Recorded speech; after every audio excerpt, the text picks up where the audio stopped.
जी अस्सलाम वालेकुम फ्रेंड्स, कैसे हैं? सब ठीक हैं। आज की वीडियो बहुत ही ज़्यादा इन्फॉर्मेटिव है। इसमें हम डिस्कस करेंगे कि कनाडा में आप किन जगहों पर रेफ्यूजी क्लेम कर सकते हैं, और थोड़ा सा मैं आपको ब्रीफली बताता जाऊंगा कि आपको किस प्रोसीजर से गुजरना पड़ता है जब आप वहाँ पर रेफ्यूजी क्लेम करते हैं।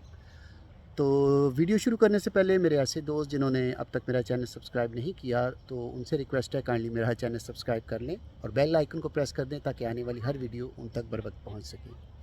तो चलें जी, वीडियो शुरू करते हैं। कनाडा में फ्रेंड्स आप refugee claim port of entries पर कर सकते हैं, जो कि 3 तरह की हैं। एक आपकी कह लें कि सी पोर्ट है, ठीक है। एक आपका एयरपोर्ट जहाँ पर आप लैंड करते हैं, बाई प्लेन आते हैं। और तीसरा होता है लैंड बॉर्डर। जब आप इन तीनों ज़राए से कनाडा में एंटर होते हैं तो आप इन तीनों पॉइंट्स पर लीगली यानी रेफ्यूजी क्लेम कर सकते हैं।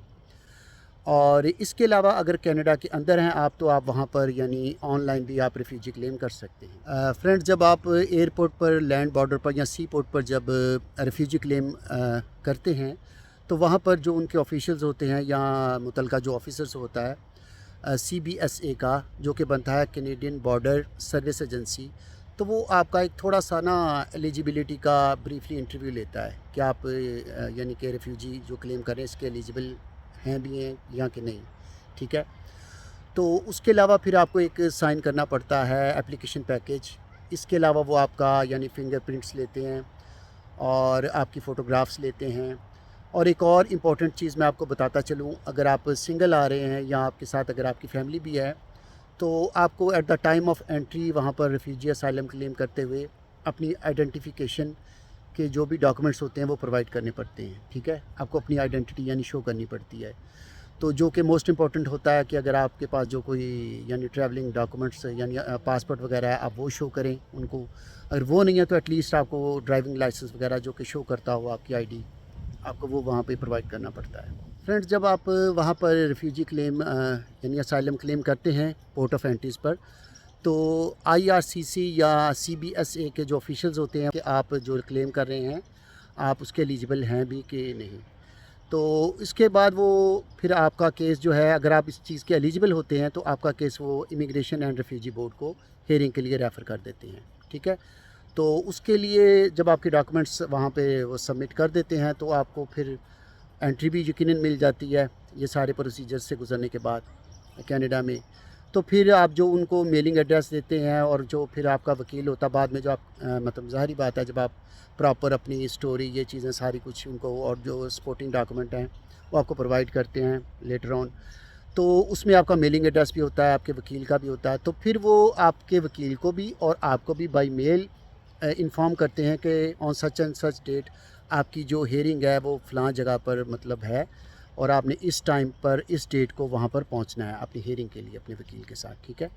तो इस तरह ये सारा प्रोसीजर होता है।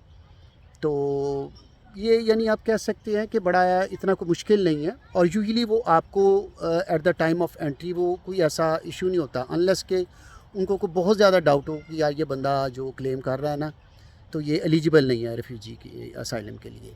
तो वैसे 90% वो ऐसा वहाँ पे कोई ऐसा सीन नहीं होता, वो बॉर्डर पे आपको एंट्री दे देते हैं। उसके बाद फ्रेंड्स आपने यानी at the time of hearing वहाँ पे जो डॉक्यूमेंट दिए होते हैं और जो स्टोरी होती है, और उसके साथ जब आप वकील के साथ जाते हैं कि वाकई आप एलिजिबल हैं इस असाइलम के लिए और आपको एज ए रेफ्यूजी यानी एक्सेप्ट किया जाए और आपको वो राइट्स दिए जाएँ, तो वो कहने का मकसद है वो बाद का प्रोसीजर है। मैं मगर थोड़ा सा ब्रीफली आपको बताता जा रहा हूँ कि इसके बाद फिर आप उस प्रोसीजर की तरफ जाते हैं।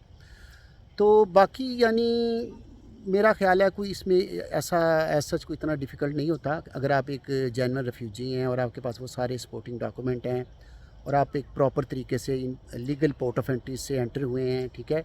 और अगर इनसाइड भी कनाडा आपने लीगल तरीके से ऑनलाइन अप्लाई किया, तो आप अपनी अच्छी तरीके से हियरिंग पे प्रेजेंट होकर ये साबित करते हैं, तो इंशाल्लाह आपका केस हो जाता है।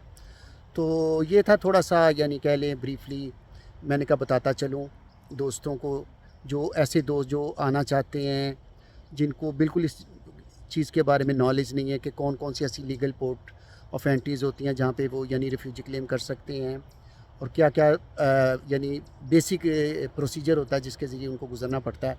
चलें जी, ये आज की छोटी सी वीडियो थी, तो यकीनन आपके नॉलेज में इंशाल्लाह ये इजाफ़ा करेगी। वीडियो पसंद आए तो प्लीज़ इसको लाइक और शेयर कीजिएगा। अपना बहुत सा ख्याल रखिएगा, दुआओं में याद रखिएगा। चलें जी, मिलते हैं किसी और वीडियो में। ओके जी, अल्लाह हाफ़िज़।